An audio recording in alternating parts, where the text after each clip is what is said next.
नाम और मंत्र ये दो अलग है। गुरु प्रदत्त मंत्र जो है, मंत्र क्या है? मंत्र परहेज है और नाम औषधि है। बहुत ध्यान से सुनिएगा। मंत्र परहेज है और नाम औषधि है। कई बार आप गुरु आश्रित होने के बाद मंत्र का त्याग कर देते हैं नाम के आश्रय में आने के बाद कि अब तो नाम ही चल रहा है। औषधि लेते रहेंगे, परहेज नहीं करेंगे तो भी रोग ठीक नहीं होगा। परहेज तो करना पड़ेगा। इसलिए गुरु प्रदत्त जो मंत्र होते हैं या फिर वैदिक परंपरा से आपको जो मंत्र प्राप्त हैं, जैसे कि ओम नमो भगवते वासुदेवाय द्वादशाक्षर मंत्र है, या गायत्री मंत्र है। गायत्री मंत्र माइक पे नहीं बोलते, ऊंचे स्वर में नहीं बोलते। या फिर हमारे श्री वैष्णव परंपरा में जो रामानुज परंपरा के यहां बैठे हैं उनको अष्टाक्षर मंत्र मिला है, कई लोगों को गोपाल मंत्र मिला है। ये मंत्र की विशेषता आपको जाननी पड़ेगी। वो परहेज है। नाम अलग करते रहिए, मंत्र का भी आश्रय लेते रहिए। मंत्र और नाम दोनों साथ में करेंगे तो परहेज औषधि दोनों होंगी, रोग नष्ट भी होगा और रोग नष्ट होते ही आपको स्वस्थता रूपी श्री कृष्ण की प्राप्ति हो जाएगी। नाम क्या है? भगवान का नाम परम सत्य है। वो नाम ही को प्रकट कराता है, इसलिए उस नाम को ही हम परम सत्य कह करके उसको प्रणाम करते हैं। धर्म प्रोजित कैतवोत्र परमो निर्मत्सराणां सतां वैद्यं वास्तवमत्र वस्तु शिवदं तापत्रयोन्मूलनं श्रीमद्भागवते महामुनिकृते किं वा परैरेश्वर सद्यो हृद्यवरुध्यते त्रिकृतभिः शुश्रूषुभिस्तत्क्षणात्। 3 श्लोक हैं, पहला हमने बोल दिया, ये दूसरा है। तीनों श्लोक बहुत ध्यान से सुनने, ये तीनों मंगलाचरण है भागवत जी के। दूसरा श्लोक क्या कहता है? विषय, अधिकारी, संबंध और प्रयोजन। सबसे पहली बात, भागवत का विषय क्या है?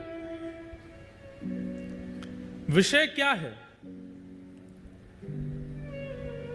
जैसे आप कोई भी थेरेपी कराते हैं डॉक्टर के पास जाकर के, उसका एक आप पूछते हैं इसको कराने से होगा क्या? ऐसे ही भागवत सुनने से होगा क्या? उसका विषय क्या है? बहुत ध्यान से सुनिएगा। कई लोग सोचते हैं हमारे जीवन के सारे पाप नष्ट हो जाएंगे कथा सुनने से। कई लोग सोचते हैं पितरों को मुक्ति प्राप्त हो जाएगी कथा सुनने से। कई लोग कहते हैं हमारे रुके हुए काम बन जाएंगे कथा सुनने से। घर में सब पॉजिटिविटी हो जाएगी कथा सुनने से। ये सब होता ही है,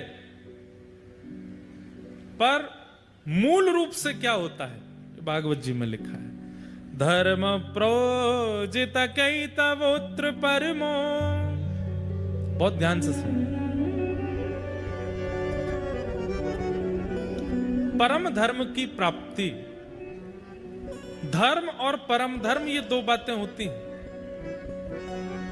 आप शरीर का चिंतन करके भोजन करते हो, शरीर का चिंतन करके स्नान करते हो, शरीर का चिंतन करके तैयार होते हो, शरीर का चिंतन करके घूमने जाते हो, डोलते हो, आदि आदि।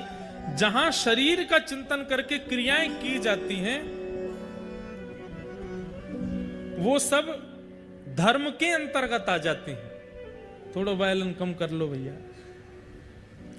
वो सब धर्म के अंतर्गत आती हैं। मुझे सुबह 4 बजे उठना है, धर्म है। मॉर्निंग वॉक पे जाना है, धर्म है। अपने गुरु मंत्र का पाठ करना है, धर्म है। माता पिता को प्रणाम करना है, धर्म। नाश्ता करना, धर्म है। दोपहर का प्रसाद पाना, धर्म है। रात्रि का भोजन करना, धर्म है। पत्नी के साथ निर्वहन करना, बच्चों का पालन करना, धन कमाना, व्यापार करना, ऑफिस जाना, जॉब करना, ये सब धर्म के अंतर्गत आता है। कई लोग कहते हैं हम मंदिर नहीं जा पाते, पर महाराज जी अपना कर्म बहुत ईमानदारी से करते हैं।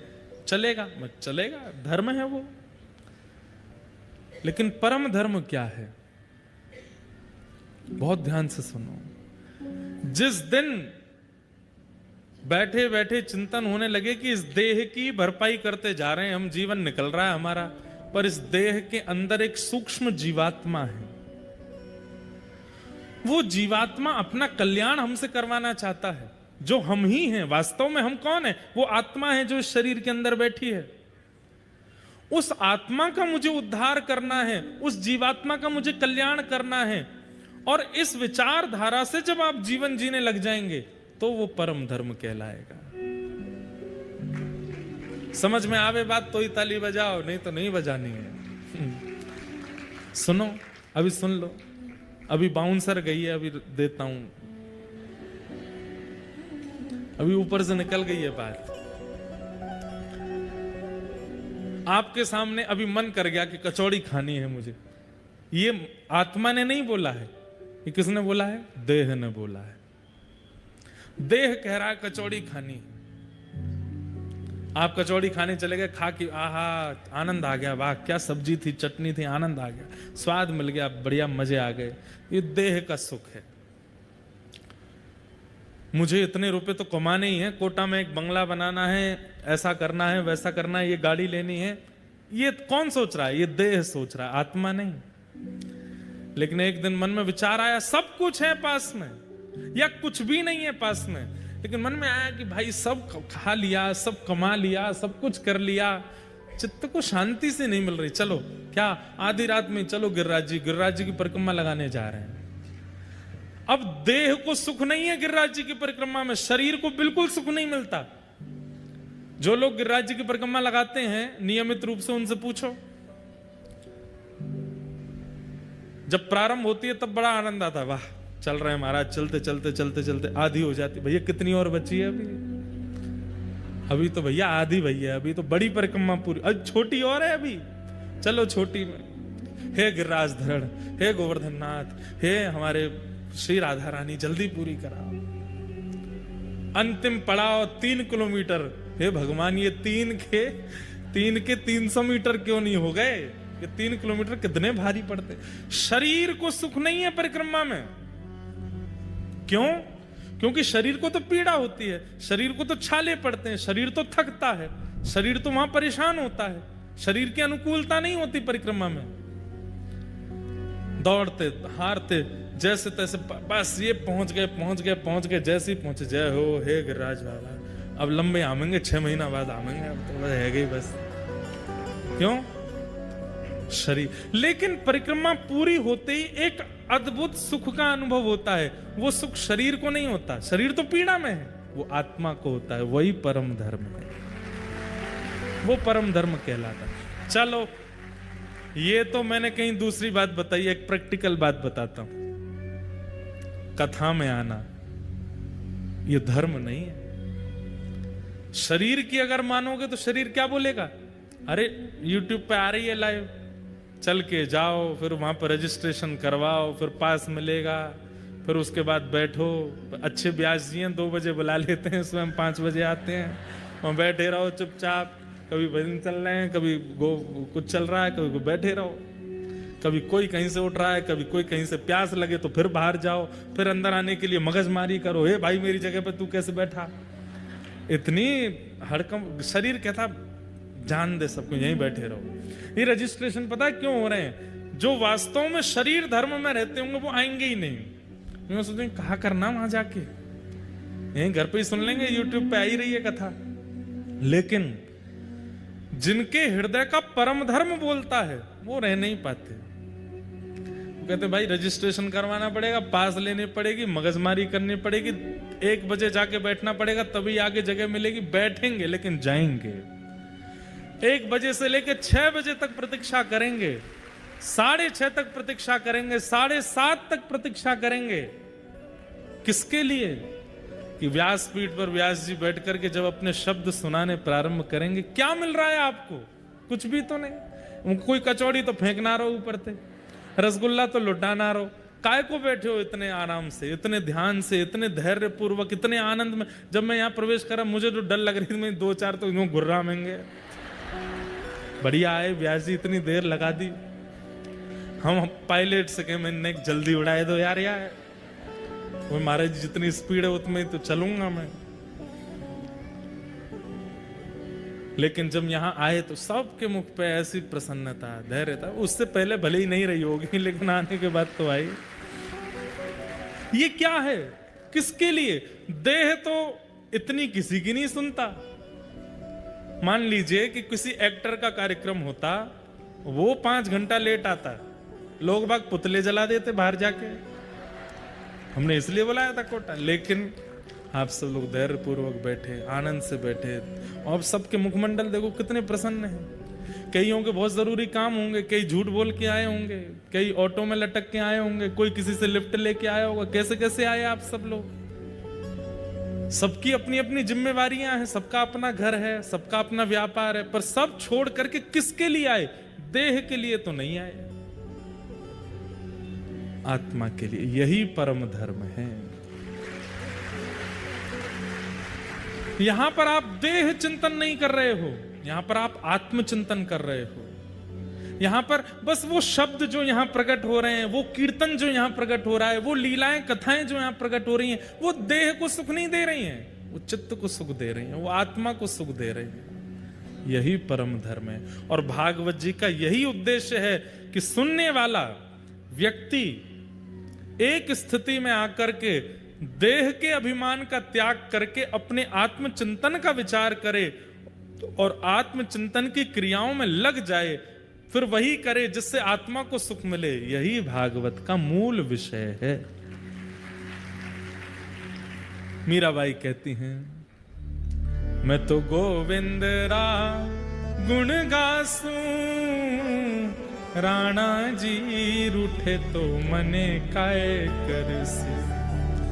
अरे आप कहती हैं कि राणा रूठता है, राजा रूठता है, आपका देवर आपके ऊपर विष पहुंचाता है, कभी शेर को पीछे छोड़ देता है, कभी आपको मरवाने के षड्यंत्र करता है। अरे इससे अच्छा तो नाम गाना छोड़ दो। अरे नाम गाना छोड़ दूं? एक व्यक्ति रूठेगा, एक व्यक्ति नाराज होगा, इसके लिए मैं नाम छोड़ दूंगी? चरणामृत रा नेम हमारा, चरणामृत रा नेम हमारा, मैं तो नित उठ दर्शन पासूं, मैं तो नित उठ दर्शन पासूं।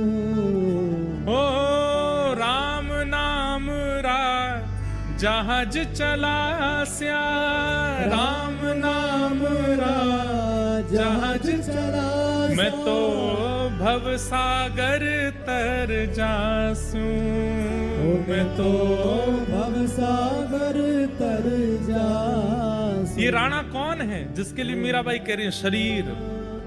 अरे ये रोएगा, इसको दर्द होगा, ये चिल्लाएगा, ये भूख के मारे व्याकुल होगा, इसके लिए मैं कथा सुनना बंद कर दूं? इसके लिए मैं गिरिराज जी जाना बंद कर दूं? इसके लिए मैं सत्संग करना बंद कर दूं?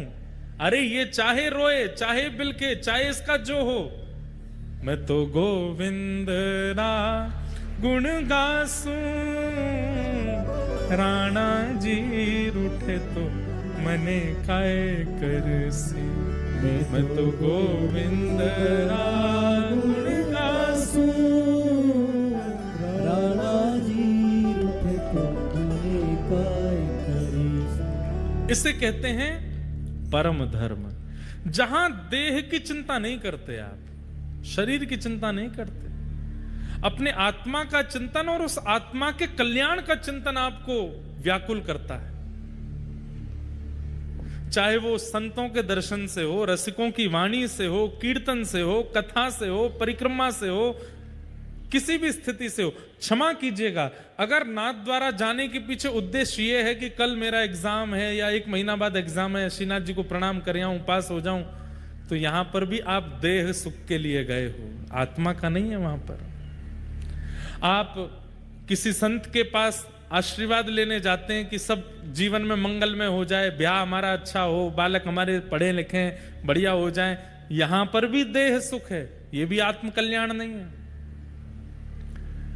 वृंदावन हो, जगन्नाथपुरी हो, नाथद्वार हो, कहीं भी आप जाते हैं और वहां पर सूक्ष्म एक ये भाव आ जाता है आपके चित्त में कि मेरा ये काम बन जाए या ये हो जाए या ये हो जाए, वो सब देह सुख में आ जाता है, वो फिर आत्मकल्याण नहीं है। कोई आपसे पूछे श्रीनाथ जी क्यों जा रहे हो, बोले पता नहीं, बस मन कर रहा है देखने का, ये आत्मकल्याण है। बस श्रीनाथ जी को देखना है, अपने चित्त में विराजमान करना है, एक झलक उनकी दिख जाए बस, मैं उन्हें ना दिखूं वो मुझे दिख जाए बस। किस लिए? अपने चित्त को शांति देने के लिए, चित्त को सुख देने के लिए। वही परम धर्म है और भागवत जी का वही विषय है। आज सुबह जब मैं जा रहा था तो भक्तमाल जी पढ़ता हुआ जा रहा था, एक इतने सुंदर राजा की मैंने कथा पढ़ी उसमें। बंधु, नित्य एक नियम बना लीजिए, जैसे कई आजकल के युवा नॉवेल्स पढ़ते हैं, बुक्स पढ़ते हैं, इंस्टाग्राम चलाते हैं, फेसबुक चलाते हैं। एक सदग्रंथ पास में रखा करो, उसमें से भले एक पेज पढ़ो जरूर, इतना सुख मिलेगा आपको, ऐसी ऊर्जा मिलेगी आपको, और इतना कुछ नया मिलता है कि बस आनंद आ जाता है। तो एक राजा की कथा पढ़ रहा था, जगन्नाथपुरी के एक राजा थे। कहते हैं कि नित्य जगन्नाथ महाप्रभु का महाप्रसाद उनके यहां आता था। ध्यान से सुनना, महाप्रसाद आता था और राजा जगन्नाथ जी से इतना प्रेम करते थे कि प्रेम से महाप्रसाद आते ही पहले दंडवत प्रणाम करते थे प्रसाद को और फिर उसको स्वीकार करते थे। बंधुओं, एक आपको हम नियम बता दें, चाहे एकादशी हो चाहे आपका कोई भी व्रत हो, किसी भी तीर्थ का यदि प्रसाद घर आता है तो प्रसाद के प्रति नियम कैसा होना चाहिए। मान लीजिए कि कोई प्रसाद लेके आया, कहीं का भी प्रसाद लेकर के जैसे ही आवे, सबसे पहले तो प्रसाद को प्रणाम करो, और प्रणाम करके तुरंत, चाहे आपके लाख करोड़ काम चल रहे हैं, सबसे पहले प्रसाद का डिब्बा खोल करके थोड़ा ही सही ले करके अपने मुख में डाल लीजिए। चाहे एकादशी है चाहे कुछ है, उसके प्रति अन्न बुद्धि मत रखो, उसको पाओ तुरंत। शास्त्रों में कहते हैं, आपने कहा अच्छा प्रसाद रख दीजिए थोड़ी देर में पाऊंगा, अगले क्षण प्राण निकल गए तो नहीं पा पाओगे, अगले क्षण का भरोसा है। जैसे ही प्रसाद दिखे तो दौड़ करके जाना चाहिए, बोले पहले पवा दो, कहीं मेरे प्राण निकल रहे हो, उससे पहले जगन्नाथ जी मेरे भीतर चले जाएं। प्रसाद का मतलब जिस तीर्थ का प्रसाद आया वो तीर्थ के ठाकुर जी ही आए प्रसाद में बैठ के, उनको तुरंत स्वीकार करना चाहिए। चैतन्य महाप्रभु कहते हैं महाप्रसादे गोविंदे, जगन्नाथ महाप्रभु का जो भात प्रसाद है उसका एक एक तिनका जगन्नाथ जी का स्वरूप है। तो राजा का नित्य नियम था, जैसे ही प्रसाद आता तो प्रणाम करते, उसको पाते और फिर अपने क्रिया में लगते। लेकिन आज वो अपने एक मित्र के साथ में चौसर खेल रहे थे और चौसर में ऐसी बाजी चल रही थी कि अब अगली बाजी में पता चल जाएगा कि राजा हार रहा है कि जीत रहा है। तो राजा को तो अपनी जीत प्यारी, तो पासा मल रहे थे, उसी समय महाप्रसाद आया। जैसे ही महाप्रसाद आया तो पंडित जी रोज आते महाप्रसाद लेकर के, राजन जगन्नाथ महाप्रभु का महाप्रसाद आया। तो राजा इतना ज्यादा ध्यान लगा करके खेल रहा था, उसने एक हाथ में पासा लिया, महाप्रसाद को प्रणाम किया और फिर रुकिए अभी लेता हूं, और फिर से पासा खेलने लगे। तो पुजारी जी को नित्य का नियम तो पता था राजा का, लेकिन आज का जो व्यवहार था ये पुजारी जी को अच्छा नहीं लगा। बोले बताओ पासा इतना जरूरी है, वो चौसर इतना जरूरी है कि महाप्रसाद को कह दिया रख दो, पाएंगे। थोड़ी देर तो पुजारी जी वहां खड़े रहे, लेकिन राजा हंस हंस करके खेल रहा था, इतना मगन था उसमें। पुजारी जी प्रसाद वापस ले गए अपने साथ। जब खेल पूरा हुआ, राजा जीत गया, हंसा, उठ करके अपने मित्र को हृदय से लगा, आज तो बड़ा आनंद आया खेल में, बड़ा बढ़िया। थोड़ी देर बातचीत हुई, मित्र जब चले गए तो राजा ने तुरंत पूछा वो महाप्रसाद आया था कहाँ है? तो सैनिकों ने बताया, पंडित जी खड़े रहे थोड़ी देर, पता नहीं, फिर ले गए अपने साथ। राजा दौड़ करके गए पंडित जी के पास, बोले आज आप महाप्रसाद वापस क्यों ले आए? तो पंडित जी की आंखें लाल पड़ी थी, बोले कि राजन ये महाप्रसाद कोई अन्न नहीं है, कोई दाल भात नहीं है, कोई सामग्री नहीं है, साक्षात जगन्नाथ जी हैं। और जगन्नाथ जी किसी के द्वार पर आते हैं और जिसके द्वार पर गए हैं वो दूसरे कार्य में व्यस्त है, जगन्नाथ जी किसी के यहाँ ऐसे खड़े होकर के प्रतीक्षा नहीं करेंगे, इसलिए मैं उनको वापस ले आया, तुमने अपराध किया। तो राजा को इतना आत्मग्लानि हुई, अपराध बोध हुआ कि मैंने ऐसा क्यों किया।